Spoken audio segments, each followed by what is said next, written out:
Salut les amis Gémeaux et bienvenue dans votre guidance générale pour le mois de décembre 2021. J'espère que vous allez bien tous et toutes. Alors on se retrouve pour ce dernier mois de l'année 2021. On va aller retourner ensemble les cartes pour vous amis Gémeaux. Alors c'est parti. En énergie générale au centre du tirage pour vous, j'ai tiré la numéro 14, l'intégration. La 14 des arcanes majeures, c'est une très jolie carte. Très intéressante en plein milieu du tirage. Alors, dans la vie physique et matérielle, j'ai tiré la 2 des nuages, la schizophrénie. Dans la vie physique et donc et matérielle. Ok, on y reviendra tout à l'heure. Dans la vie du mental, nous avons le cavalier de feu, l'intensité. Dans la vie émotionnelle, nous avons la 9 des nuages, la douleur. Et dans la vie spirituelle, nous avons l'as d'arc-en-ciel, la plénitude. Donc, on a une énergie arc-en-ciel, une arcane majeure, 2 énergies du mental et une énergie de feu. On n'a pas d'énergie d'eau pour l'instant. Alors, excusez-moi, je vais l'avoir un peu cassée. On ira regarder avec le tarot de la transformation ce qu'on a pioché et on prendra un message des murmures de guérison. Ah, j'ai oublié de prendre le message des anges gardiens. On le fera ensemble à la fin de la guidance. Donc, amis Gémeaux, ce qu'on peut voir quand même d'emblée, c'est qu'il y a des notions d'être tiraillé. Il y a des notions d'être tiraillé pour cette fin d'année. Il y a apparemment quand même des choses qui vous ont causé de la souffrance.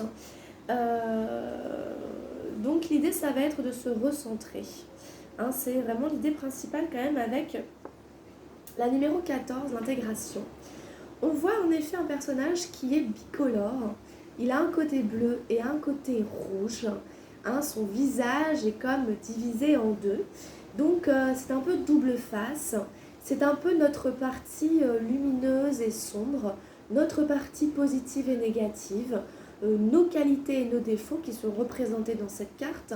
On a le yin et le yang aussi, qui représentent en effet ce côté harmonie, harmoniser nos contraires, harmoniser nos contradictions, harmoniser nos différences, essayer d'être en intégration de toutes les parties de nous-mêmes, plutôt qu'en désintégration, plutôt qu'en décomposition, plutôt que de se sentir un peu éclaté, dispersé, dissonant.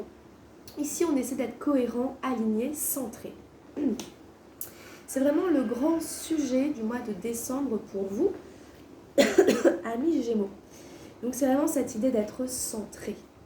Centré dans son chakra sacré, aligné, essayer d'être harmonisé, en paix, plutôt que d'être tiraillé. Donc, je vais boire un petit peu d'eau parce que j'ai une espèce d'angine. Donc, voilà, c'est pas vraiment de l'eau comme vous aurez vu. C'est un breuvage.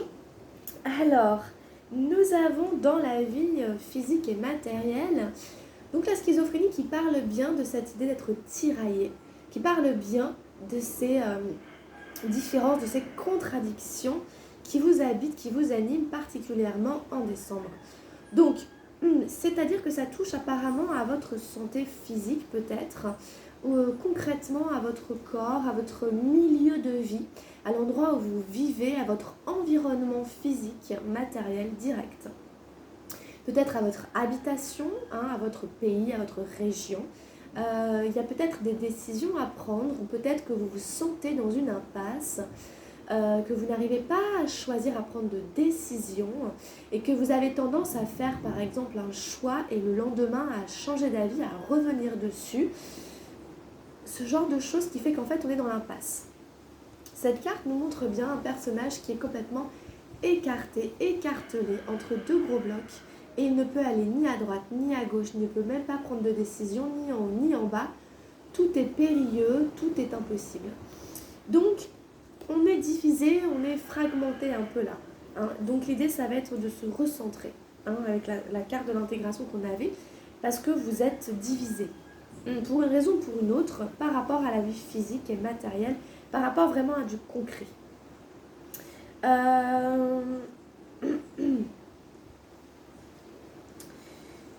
La 2, c'est une carte du mental, donc c'est dans votre esprit que vous n'arrivez pas à trouver la solution. On a dans le mental justement une énergie de feu qui nous parle d'action, qui nous parle d'intensité.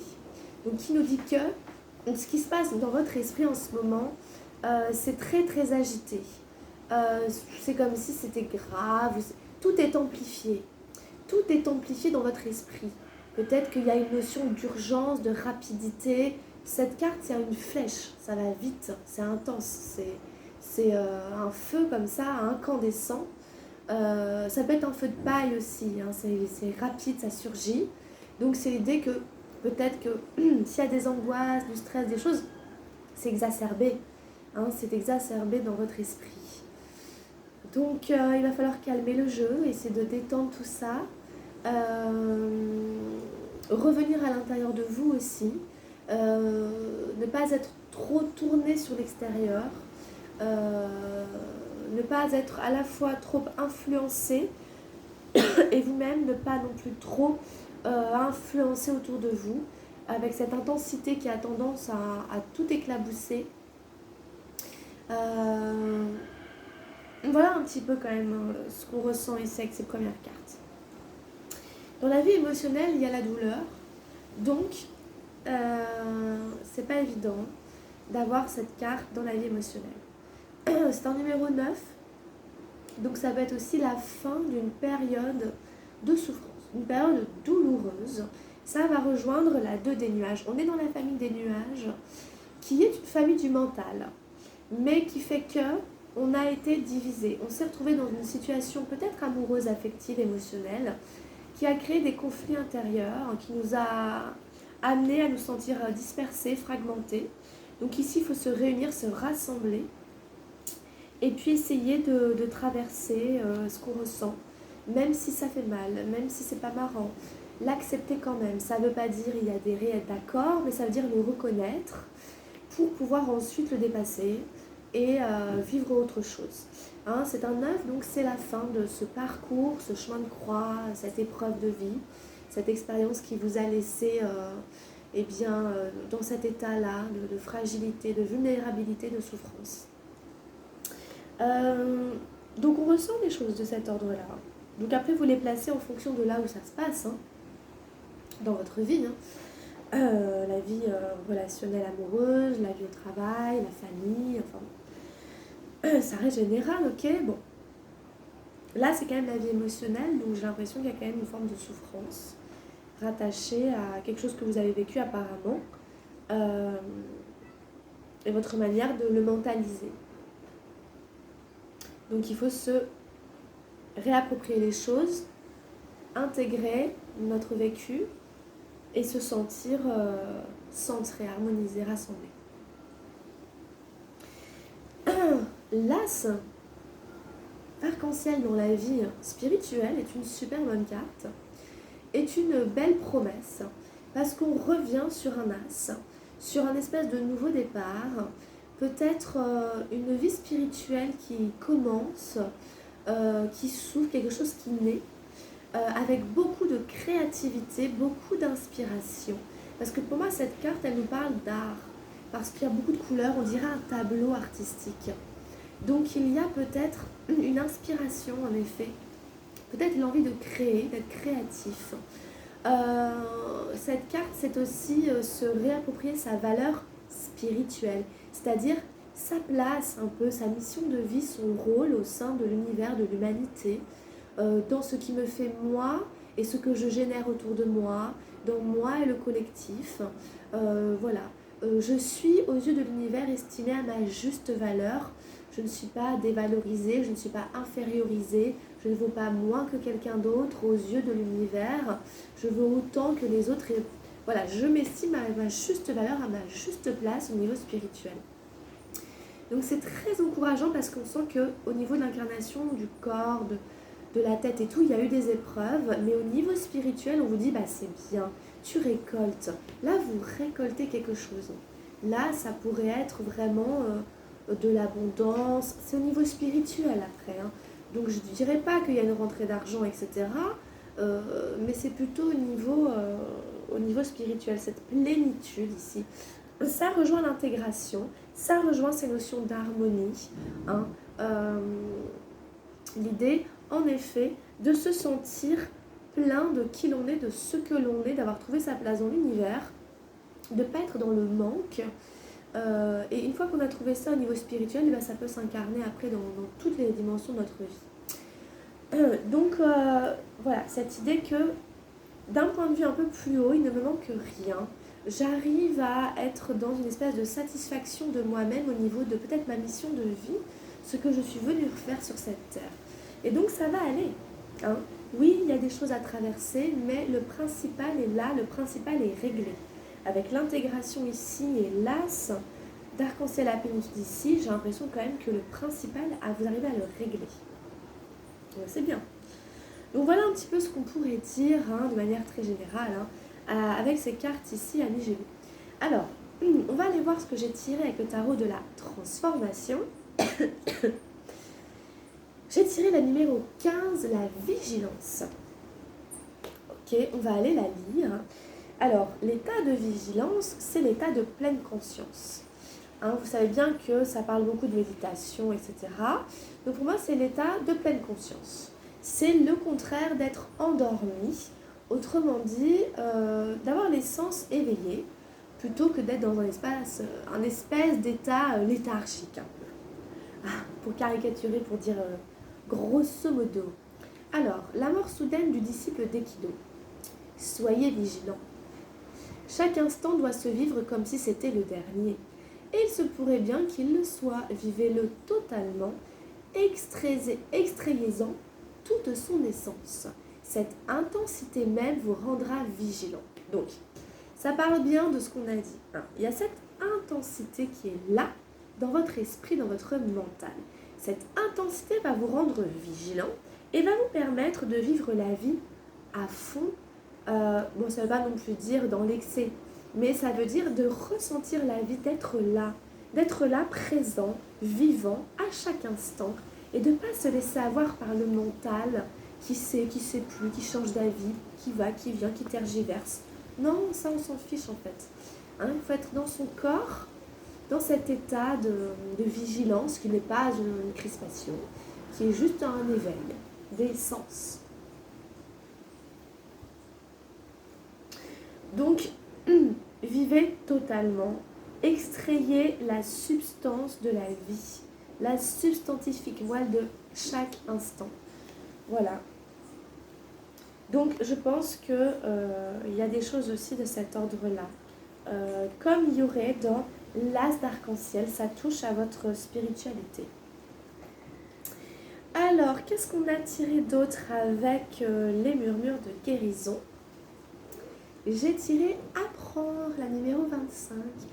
Vous êtes encore en train d'apprendre des leçons de la vie.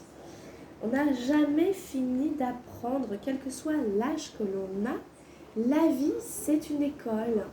On apprend tout le temps.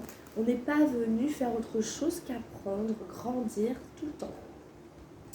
À travers différentes expériences qu'on n'a pas toutes choisies, devant lesquelles on est amené. Et il faut gérer. Et on apprend. En direct, en live. Alors, en tant qu'être humain, nous grandissons et apprenons tout le temps. Apprendre à gérer ses émotions demande de l'attention. La gestion du stress, de l'anxiété et de la colère est une capacité qui s'acquiert. Comprenez ce qui déclenche votre angoisse ou votre colère. Choisissez une manière de réagir à vos déclencheurs plus efficacement. Persistez à l'utiliser jusqu'à en faire une réaction automatique. Vous sentez peut-être une résistance en vous pour apprendre la leçon. Les raisons en sont multiples. Cela peut être l'entêtement, l'habitude ou un schéma autodestructeur. Pendant les périodes conflictuelles, votre leçon est plus orientée sur la crise. Vous êtes peut-être dans le déni de quelque chose dans votre vie. Il est difficile d'affronter ses peurs et d'admettre ses faiblesses. Les problèmes peuvent s'accumuler à un point tel que vous soyez poussé à examiner vos réactions. Soyez honnête avec vous-même. Êtes-vous pris dans un cycle d'addiction? Acceptez-vous votre responsabilité pour votre rôle dans cette situation? Vous avez sans doute besoin d'une aide extérieure pour sortir du labyrinthe. Quand vous reconnaissez un schéma malsain, vous apprenez comment améliorer votre situation présente. Tentez de nouvelles approches et restez ouvert au fait de ne pas savoir ce qui va se passer. Demandez à apprendre cette leçon dans la grâce. Un enfant tient une tige de blé avec une coccinelle posée dessus. Le blé dénote l'utilisation de la sagesse et de la prudence. L'enfant étudie la coccinelle pour savoir ce qu'elle va faire. Elle représente la joie et un savoir qui ne peut s'enseigner. Vous souvenez-vous comment vous étiez à cet âge? Les enfants sont souvent capables de créer exactement ce qu'ils veulent par la pensée positive, la persévérance et l'inventivité. La vie vous a mené à douter et à craindre. Soyez comme l'enfant, prêt à apprendre et admiratif du monde qui vous entoure. Si vous souhaitez travailler à cette situation, la transformation est inévitable. La prédominance du vert signifie que la guérison et l'abondance ne sont plus très loin. Donc en effet, l'abondance n'est pas très loin puisque juste avant l'as d'arc-en-ciel, c'est le roi d'arc-en-ciel, c'est l'abondance. La dame, c'est l'épanouissement. Donc, il y a des choses comme ça. La guérison, etc. ne sont pas très loin. Oui, on sent que vous avez souffert. On sent peut-être que vous avez, en effet, de l'angoisse. Le labyrinthe est là. Ça, c'est le labyrinthe. Voilà. Voilà, il y a des choses que vous avez traversées qui ont été difficiles, qui vous ont amené à craindre, à douter, etc. Il y a peut-être quelque chose à faire sur la gestion émotionnelle, quelque chose à faire sur vos réactions. Qu'est-ce qui me fait réagir ? Qu'est-ce qui déclenche telle émotion en moi, tel ressenti? Comment je peux travailler là-dessus? C'est un endroit très fin, c'est un endroit très, je sais pas comment dire, à l'intérieur de nous, qu'on connaît mal, parce que c'est des trucs qui se déclenchent automatiquement. Mais c'est là qu'on vous invite à les regarder. Il y a peut-être des schémas, en effet. Allez savoir, peut-être qu'on a plus de mal ici à apprendre cette leçon. Il y a des résistances peut-être à apprendre cette leçon. Donc on vous invite à aller voir, aller voir un peu de ce côté-là. D'accord? Ça reste très général. En tout cas, c'est une très bonne carte que moi j'aime beaucoup. Alors, on va prendre un dernier petit message avec les anges gardiens pour vous les Gémeaux. Donc, je vous rappelle que si vous avez envie ou besoin, vous pouvez me demander une guidance personnalisée, me contacter via mon adresse mail que j'ai inscrite en dessous là dans la barre de description. On fait une guidance personnalisée, une consultation privée. Alors, qu'est-ce qu'on a pour les amis Gémeaux en décembre avec les anges gardiens? Qu'est-ce qui peut venir les aider en cette fin d'année? Alors, voilà. Alors, on va prendre la première qui arrive. J'ai tiré la foi. Sois ouvert à toutes les possibilités, à toutes les opportunités. Abandonne les idées préconçues. Il n'y a rien à craindre, tu es entouré d'amour en permanence. Commence par croire en toi et en ton intuition.